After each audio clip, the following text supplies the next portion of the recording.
Then let's talk about radios. Old radio, new radio.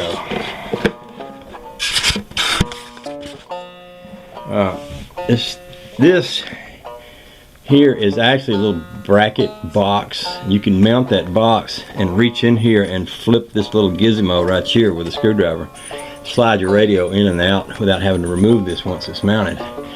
This is mounted here, as you can see, with a couple of screws into the side. So this bracket would basically come off, and you'd use that bracket to mount this to put the radio back in. You'll notice these two radios are about the same width. They are about the same height. The front plate on them is about as wide on both and about as tall on both.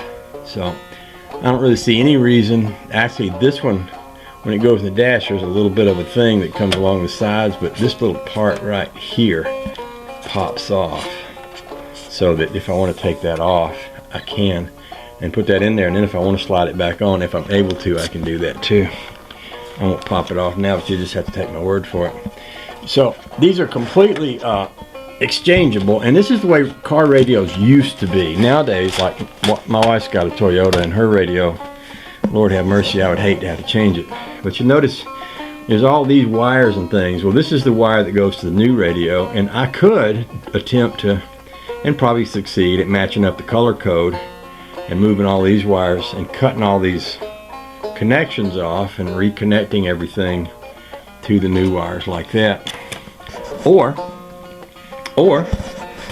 I could leave that alone and go in here on the computer and order me up a little wiring kit. I actually found one on Amazon.com for $7, $6.25 free shipping, which will allow me to connect all these wires to all those wires. Everything's color coded, and then just take it out and stick that in the car and plug it in. Now I can either order just the wires, or I can order this kit down here, which has all this stuff, this mounting stuff, which I don't really need because that radio is going to fit in that hole and it's going to be just fine. So that is going to be my plan. I'm going to just, we're not leaving right away. It's really quick and easy for me to hit this little add to cart button right here and buy this baby. I can actually buy it. Let's just do it like that. Did that work? Is that in my cart? It didn't go in my cart. Boom, it's in my cart. Boom, buy it. Yeah, okay. So anyway, I said all that just to let you know what I'm going to do. Now, in the old days, we would pull the radio out and cut all the wires and splice everything together. We didn't have anything to go by. This actually has this Toyota actually has kind of a wiring chart on top to tell you what all the colors go to. You know, front speaker, power supply, etc., which is pretty handy. This is actually a pretty neat little radio. Old radio, cassette player. I'll save that, and by not cutting all that wiring stuff, then if we ever want to use it in another application, it's kind of all there and ready to go. This one has a remote control. It's a Pioneer. I like Pioneer.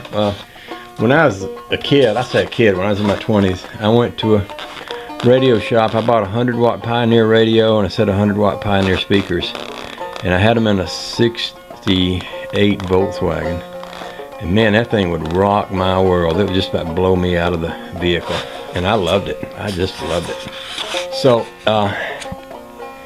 this will go back in there.